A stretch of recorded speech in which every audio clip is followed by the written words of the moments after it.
Just gonna see. I mean, I'm not sure. Hey! Rod Clem has an LS powered SN95 and it went 8s. Yeah, nobody gives a shit. Cool. That's probably my favorite intro that I've ever done. And hopefully the neighbors all, yeah, it's for YouTube. I got like 12 followers. They don't like my antics down the street. They're not fans.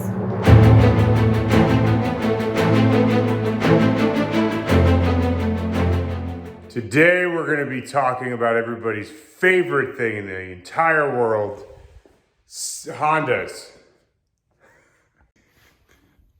The CRX came back to my ownership these last couple weeks, and I posted on the Facebook page asking if people wanted to see a turbo GSR build or a naturally aspirated K series, and the turbo GSR took the win. So now I get to tear it apart and get it ready for a turbo kit, which means redoing a bunch of the stuff I did poorly before, which is kind of my style. I posted this engine and transmission for sale in anticipation that K-Series would take the win, and nobody seems to want to buy GSR engines anymore, which is crazy because that's just straight nostalgic to me. I love the GSR combo. But before we dive into, well, obviously I didn't sell the engine, kept it. And before I dive into a boost build with this, I want to make sure that the engine's healthy. I compression tested it cold and it was like 165, 170. We're going to do a little bit of a hot test this time, actually a wet test rather, and see what it comes up to. So when you're compression testing a Honda, it's a very specific order of operations. First thing you do is you key on, and then you hit the start button.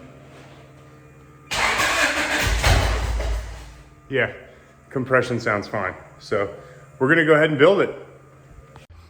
The best part about having a Honda on the channel is the people in the comments that are like sub 20 years old that are like, man, you gotta do a block guard and a blah quaif LSD and you can't blah blah, coming up with all these shenanigans. And it's like, I've been doing Honda stuff for a while.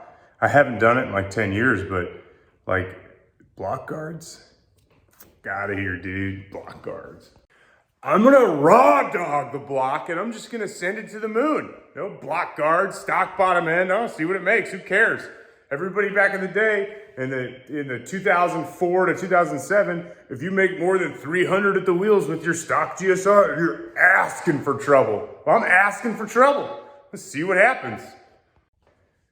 I know that I'm gonna play this clip back when it shatters on the dyno and be like, you're an idiot. For real though, like 300 to 350 would be pretty cool. So I'm not gonna try to make 1,000,000 horsepower, but 300 horsepower in a 1,200 pound car, sweet. So without further ado, let's get to work, getting this thing up in the air and then just start ripping some of the stuff out and making it into a non-drivable car that I'll have to push around and it'll get in the way when my 240SX comes back, which is, I just like to make my life more difficult for myself.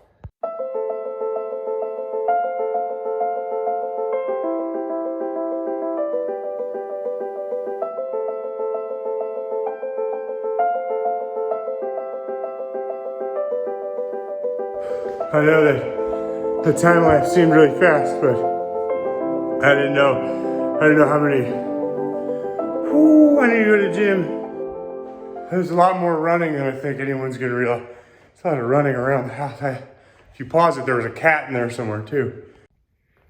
I'm gonna be doing away with the distributor and I'm gonna be going to a cam trigger kit, which means I have to pull the timing belt stuff back apart after I did the cylinder head swap on this thing in the previous series.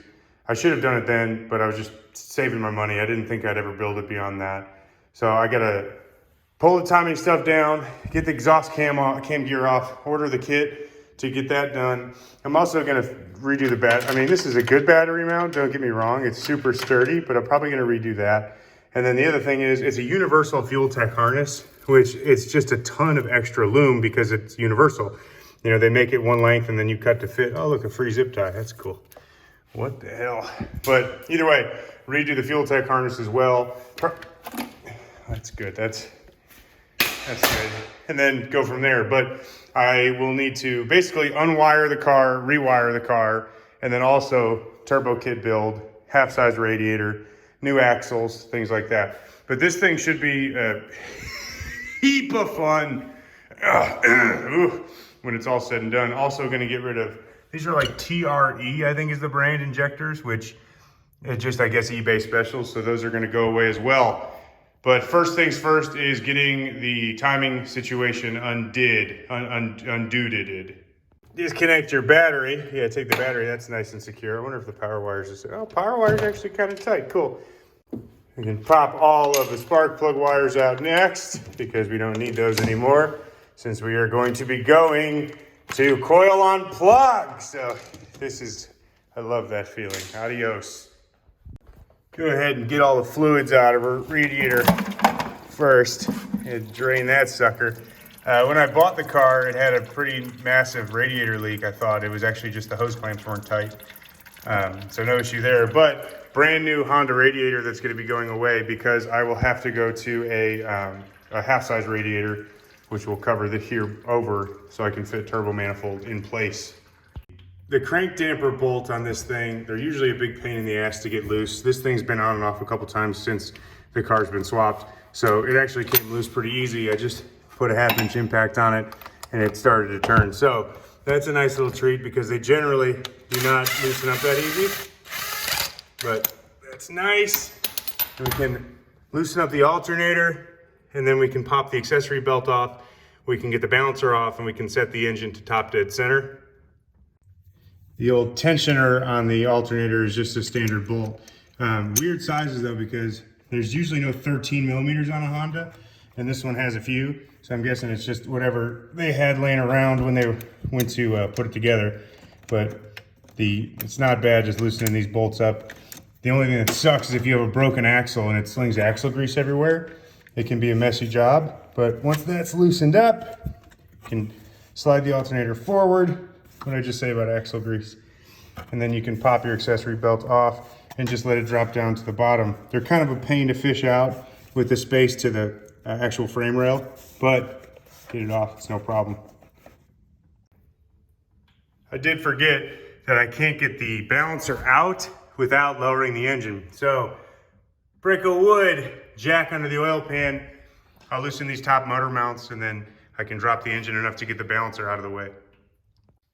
So the B-Series balancers just slip off. They're not press fit like some ATIs. There is a little woodruff key that'll pop out. I've already pulled the balancer off, but I wanted to go back and show you.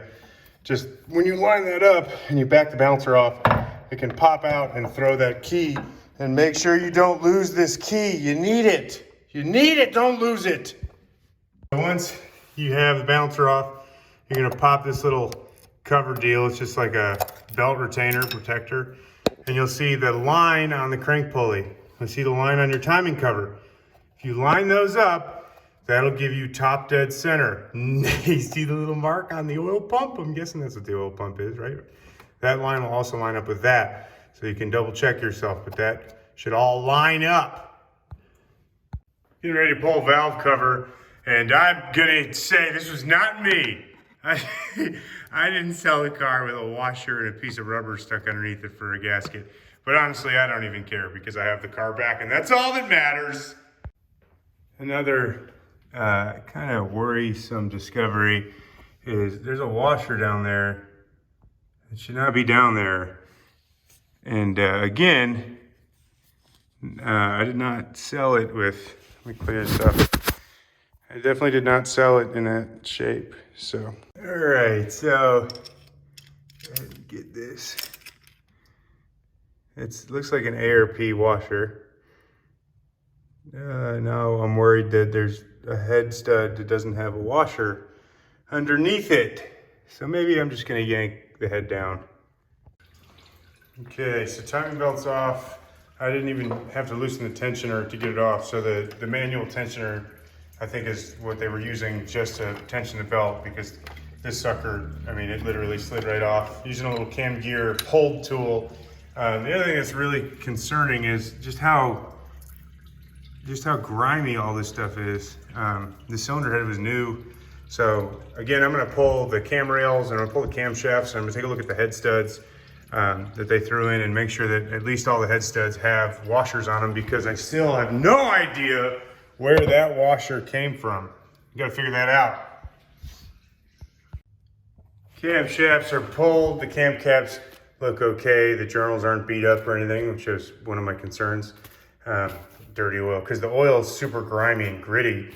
So I was worried that the cam caps are going to be thrashed, which basically means you have a throwaway cylinder head. Underneath, just pull the rockers out of the way so I can kind of get an idea, get a look at the head studs and see if there are washers under all of them. The only thing that's concerning is that little, you can see it to the left of the valve spring, right there. You can see a little piece of metal, but none of the retainers, none of the locks, they're not missing anything. None of them look damaged, so I'm not sure what that's all about. But the good news is, it looks like all the head studs do have washers underneath. So I'm guessing that that one may have just gotten dropped and they thought they lost it, so they went ahead and they just bought another one. I'm not sure. But clean this stuff up. At least I have peace of mind knowing that it appears to be in okay shape. And compression, honestly, I did do a compression test and compression was like 230 something PSI, so we're in good shape. Okay, so I went ahead, I should have filmed this. I went ahead and I put the camshafts back into place and bolted everything, torqued everything back down. I set the engine back to top dead center, and now I'm just gonna keep it covered because I'm gonna be waiting on parts for a little while. So I would rather not have the engine exposed to elements, but I still have to pull all the fuel tech stuff back out to set up for a rewire. I got to get cooling system drained all the way. I got to get header off and then pull intake as well so I can get to the back of the block and run my oil feed stuff for turbocharger. But I am excited that I didn't find anything else in the cylinder head that was super concerning.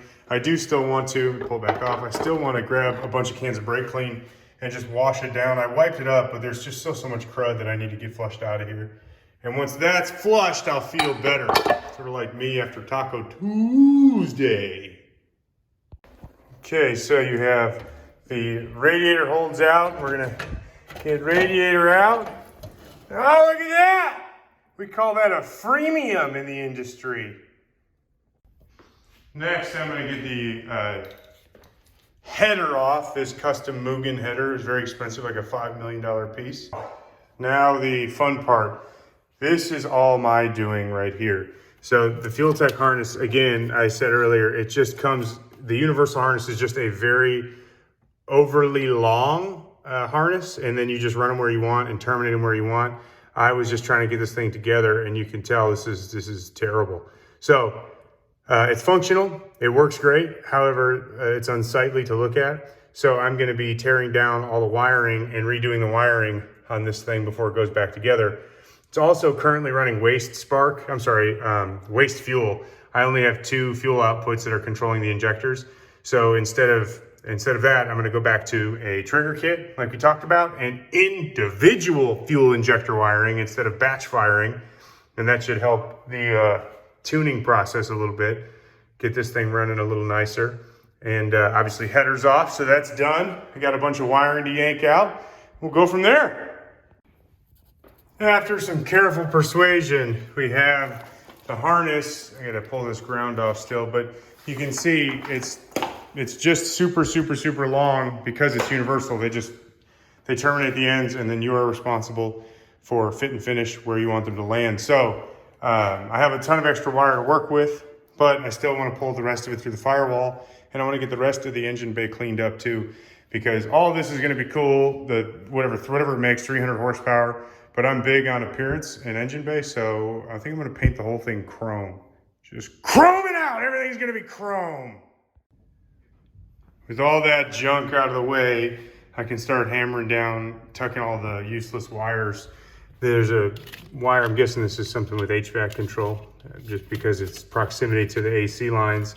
But it runs back down and around and just loops and terminates into a pair of relays. So that can go away. I can move the fuse box and change the main power wiring routing to that.